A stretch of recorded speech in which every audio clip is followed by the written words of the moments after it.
नमस्कार, मैं पुनीत पाठक हूं और खबर विभाग के इस स्पेशल एपिसोड में या अंक में मैं आपके साथ में कर्मचारियों से जुड़ी बात करने के लिए आया हूं। एक्चुअली आपको पता है कि हम हमेशा सिंपल सीधी खबरों को आप तक पहुंचाने के साथ साथ खबर के पीछे जो असल मुद्दे हैं उनको भी आप तक पहुंचाने की कोशिश करते हैं। और जैसा खबर विभाग में ही आप पिछले कई दिनों से वीडियोस बनाते हुए मुझे भी देख रहे थे और इसमें देख रहे थे कर्मचारियों का आंदोलन, संविदा कर्मचारियों का, अस्थायी कर्मचारियों का जो आंदोलन था वो 3 जुलाई से शुरू हुआ और लगातार चलता रहा। इस वक्त की बड़ी खबर आपको मिल ही चुकी होगी।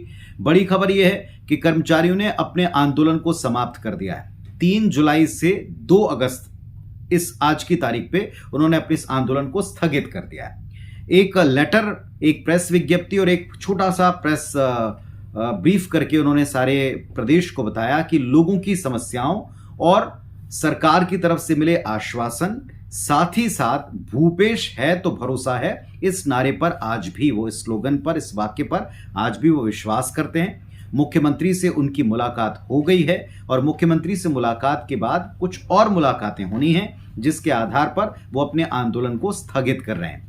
अनिश्चित काल के लिए वो आंदोलन की शुरुआत 3 जुलाई से कर चुके थे, लेकिन अब चूंकि लोगों को बहुत दिक्कत हो रही है, बहुत सारे काम उनके अटके पड़े हैं, चुनाव नजदीक आ रहा है, सरकार की तरफ जो एक उनका पहला कदम था या शिकायत थी कि वो हमसे बात नहीं कर रहे, हमसे संवाद नहीं कर रहे, तो मुख्यमंत्री जी से संवाद उनका स्थापित हो गया है। अब इस संवाद में क्या प्रमुख बात हुई, क्योंकि 2 तरह की खबरें लगातार चल रही थी। एक ये भी बात कही गई थी कि सरकार ने भी एक संकेत दिया है, पिछले दिनों कैबिनेट मिनिस्टर ने संकेत दिया था कि हम जो है कैबिनेट में प्रस्ताव लाने वाले हैं, एक पूरा प्रारूप तैयार हो रहा है, अनिश्चित काल के लिए जो हड़ताल है आप अपनी समाप्त करें, सरकार से बात करें। आकर के कुछ बातचीत हुई भी थी, एक कैबिनेट मिनिस्टर से मुलाकात हुई, दूसरे कैबिनेट मिनिस्टर ने ये आश्वासन दिया था कि जल्दी एक प्रस्ताव बनेगा।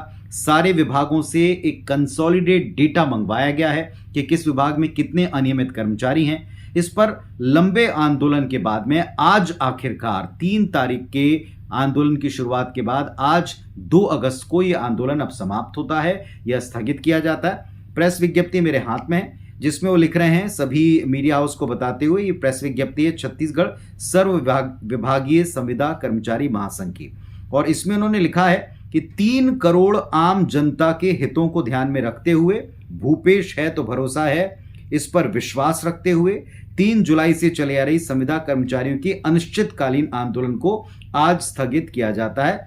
30 दिनों से संविदा कर्मचारियों का दर्द, पीड़ा और मांग को शासन तक पहुंचाने में हम कामयाब रहे। साथ ही साथ वो ये आशा ही नहीं, पूर्ण विश्वास भी इस लेटर में व्यक्त करते हैं कि हम जिन मांगों को लेकर आंदोलनरत थे वो सभी मांगे आगामी दिनों में पूर्ण होने वाली हैं। 2 अगस्त 2023 को अपना अनिश्चितकालीन आंदोलन हम स्थगित कर रहे हैं। कृपया समस्त जो तमाम लोग हैं उन तक ये खबरों को आप पहुंचाएं। ये मीडिया को उन्होंने एक प्रेस विज्ञप्ति जारी की है। 2 दिन पहले आपको लिए चलूंगा। 2 दिन पहले एक घटना घटी। 211 जो कर्मचारी थे, संविदा कर्मचारी थे, उनकी बर्खास्तगी हो गई थी और ये सब बीजापुर के कर्मचारी बताए गए थे। सरकार ने क्रमबद्ध तरीके से, अपने तरीके से इस आंदोलन को खत्म करने को लेकर कुछ कदम उठाए थे। उन्होंने एक तो संवाद नहीं है इस बात को खारिज किया था, कहा था कि सरकार को पता है। दूसरा ये भी एक था कि एस्मा लगाया गया था क्योंकि कई स्वास्थ्य से जुड़ी सेवाएं, अत्यावश्यक सेवाओं के कर्मचारी थे जो आंदोलनरत थे। तीसरी तरफ जब कुछ सख्ती के संकेतों के बावजूद नहीं माने तो कुछ कर्मचारियों को हटाया भी गया था और ऐसा ही एक आदेश था। 211 संविदा कर्मियों की बर्खास्तगी का आदेश था। बीजापुर जिले के संविदा कर्मचारियों की बर्खास्तगी के बाद में संगठन की तरफ से भी ऐसे संकेत मिलने लगे कि वो अपनी हड़ताल को समाप्त कर सकते हैं। हालांकि उन सब ने ये बार बार संकेत दिया था, ये बार बार अनुरोध किया था कि सरकार एक बार हमसे बात कर ले तो जो हमारी मांगे उसको पूरा करेंगे। 24 घंटे अभी नहीं बीते हैं जब मुख्यमंत्री जी ने भी इस बात को कहा था कि दरअसल एक मुश्त तो किसी का भी पैसा नहीं बढ़ता, लेकिन 27% एक मुश्त वृद्धि हमने अनियमित कर्मचारियों की पिछले दिनों की है। ये सरकार का ऑलरेडी सकारात्मक कदम है। इन सारे कदमों को, बातों को, पिछले 1 हफ्ते के आप डेवलपमेंट को मिलाकर देखें तो यह माना जा सकता है कि जो संविदा कर्मचारियों की हड़ताल थी वो अपने उद्देश्य को सरकार तक, प्रदेश तक, आम लोगों तक पहुंचाने में कामयाब रही। दूसरी तरफ सरकार भी इसमें पूरी तरह से कामयाब दिखी है। एक तरफ तो 27% की वृद्धि, दूसरी तरफ सारे विभागों से डेटा मंगवा लिया गया है। तो अब सवाल ये कि इस आंदोलन को आप कामयाब कहेंगे कि नाकामयाब। इस आंदोलन के बाद में सरकार के रवैये को आप किस तरीके से लेंगे? तो उत्तर यह है साहब कि ये आंदोलन पूरी तरह से कामयाब रहा। क्यों कह रहे हैं ऐसे? क्योंकि इस आंदोलन के जरिए जो भी संविदा कर्मचारी अपनी बात सरकार तक या प्रदेश के लोगों तक पहुंचाना चाहते थे, मैसेज जो देना चाहते थे, वो पक्ष को, विपक्ष को, आम जनता को पूरी तरह क्लियर है कि मांगे हैं क्या। नंबर दूसरी बात यह कि क्या सरकार इस मामले में किसी भी तरीके से आंदोलन को समझ पाई? बिल्कुल समझ पाई।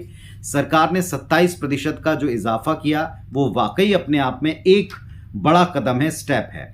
दूसरी तरफ उसने अपने सारे विभागों के डेटा को मुलाया है, कंसोलिडेट डेटा मंगवाया है। संकेत इस बात के भी हैं कि आने वाली 10-15 तारीख तक संभवतः नियमितीकरण की जो प्रमुख मांग को लेकर आंदोलन था, इस पर कोई फैसला भी सामने आ सकता है।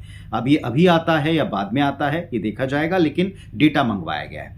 तो ये संकेत कर्मचारियों तक भी पहुंचे हैं। कुछ प्रिंट मीडिया ने इसको प्रकाशित भी किया है, लेकिन चूंकि आदेश अब तक आया नहीं है, विभागों ने इसको कंफर्म नहीं किया, तो तब तक हम उम्मीद ही कह सकते हैं। और इसी उम्मीद पर कर्मचारियों ने अपने आंदोलन को स्थगित किया। उससे भी कहीं ज्यादा भूपेश है तो भरोसा है को कोड किया है। इसका मतलब है कि मुख्यमंत्री जी से मुलाकात के बाद उनको एक आश्वासन मिल चुका है, भले इसको सामने उजागर तौर पर कहा नहीं जा रहा है, लेकिन आने वाले वक्त में आंदोलन पूरी तरीके से अपने उद्देश्य को प्राप्त कर पाया, यानी नियमितीकरण की मांग पूरी तरह से पूरी हो पाई या नहीं हो पाई, इस पर अवश्य नजर बनी रहेगी। इसका विश्लेषण भी हम करते रहेंगे। फिलहाल राहत की बात कर्मचारियों के लिए जो इतने दिनों से धूप, छांव, गर्मी, सर्दी, बरसात में बैठ के आंदोलन कर रहे थे, अब वापस काम पर लौटेंगे।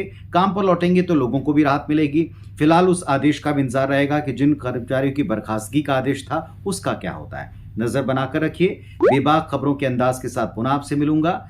फिलहाल इस वीडियो पर आप अपने कमेंट, अपनी राय, जो कुछ भी है तुरंत नीचे लिख करके हमें बता सकते हैं। धन्यवाद, नमस्कार।